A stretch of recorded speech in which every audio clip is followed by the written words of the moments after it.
Rome Rome भाइयों. काय म्हणतात संगी, आज जाणार आहोत आपण आपल्या मित्रासोबत त्याची हॉल तिकीट आणण्यासाठी खमारीले, कारण त्याच्या खमारीच्या आयट्यामध्ये ॲडमिशन आहे. मग आपण पोहोचून जातो सीधा खमारीच्या आयट्यामध्ये.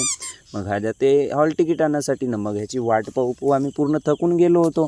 अर्धा एक घंटा झाला होता, पण हा काही बाहेरच येत नव्हता. मग बाहेर आला तर असा खुश होऊन आला जसं की याला एकाच पोरीनं नंबरच दिला असन. पहा ना कसं दात काढू काढू गोष्टी सांगून राहिला. मग का आपल्याला जायचा होता गोंद्या, पण मग आपण निघून जातो डायरेक्ट गोंद्यासाठी. मग रस्त्यामध्ये मस्त गप्पा गप्पा मारत आपण पोहोचून जातो गोंद्याले ना. गोंद्याचा रस्ता तर एवढा खराब झाला आहे की पहा ना, असा धूळ उडून राहिला, पूर्ण डोळे असे जाम झाल्यासारखे लागून राहिले.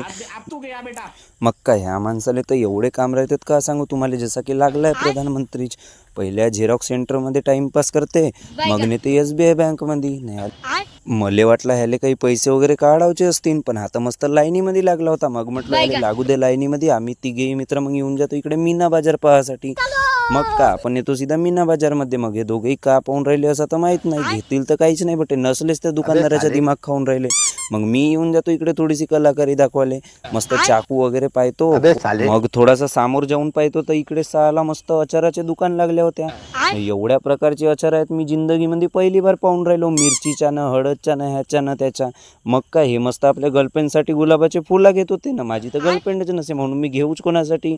मग का ठीक आहे मित्रांनो, भेटू उद्या व्लॉग मध्ये, कारण मी आता जातो गावाकडे आपल्या. Bye bye Tata.